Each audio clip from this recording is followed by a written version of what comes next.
Bismillahirrahmanirrahim. Assalamualaikum warahmatullahi wabarakatuh. Perkenalkan, nama saya Pepen Effendi, mahasiswa dari jurusan Hukum Tata Negara semester 3 B dengan nomor induk mahasiswa 11930300078. Di sini saya akan menjelaskan dengan mata kuliah Hukum Tata Negara dengan materi demokrasi yang diampu oleh Bapak Lutfi Fahrulijal SSC MH.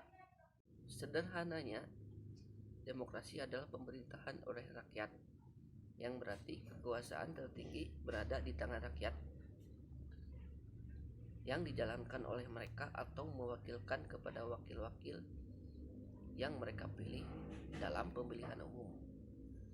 Demokrasi yaitu pemerintahan dari rakyat oleh rakyat untuk rakyat menurut Abraham Lincoln.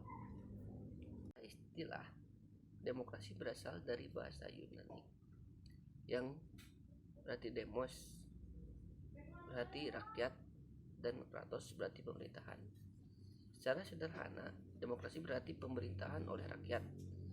Menurut Meriam Budiharjo menyatakan ada banyak macam demokrasi yang dipraktekkan oleh berbagai negara. Ada demokrasi konstitusional, demokrasi parlementer, demokrasi terpimpin, demokrasi Pancasila, demokrasi rakyat, demokrasi Soviet, demokrasi nasional, dan sebagainya. Semua konsep itu memakai istilah demokrasi, yang menurut asal kata berarti rakyatlah yang berkuasa atau government or rule by the people. Masuk ke pengertian demokrasi Pancasila.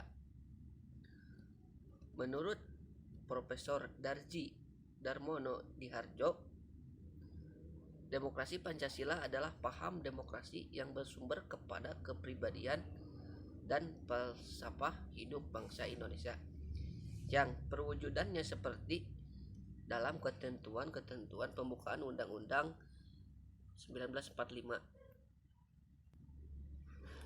Prinsip dasar demokrasi Pancasila yang pertama, persamaan bagi seluruh rakyat Indonesia.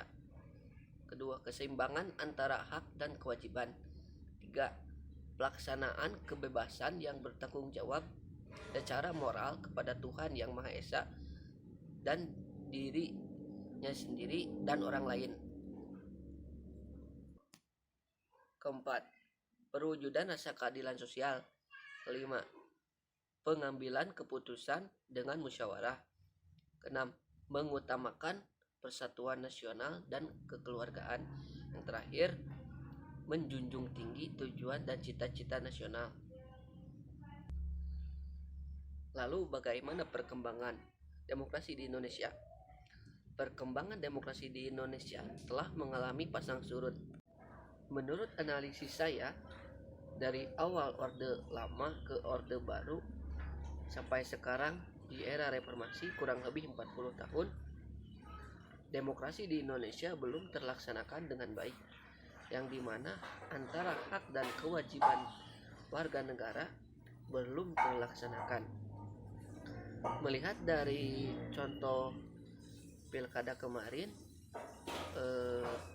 warga negara harus melaksanakan pemilihan umum, yang berarti kewajiban untuk menjadi warga negara yang baik itu harus dilaksanakan, sedangkan hak sebagai warga negara belum terlaksanakan, yang dimana warga negara harus dilindungi.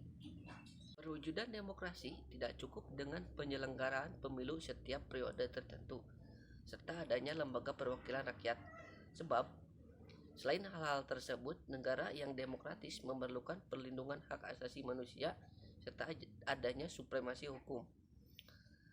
Mungkin sekian dari pemaparan saya. Mohon maaf, masih banyak kekurangan. Wassalamualaikum warahmatullahi wabarakatuh.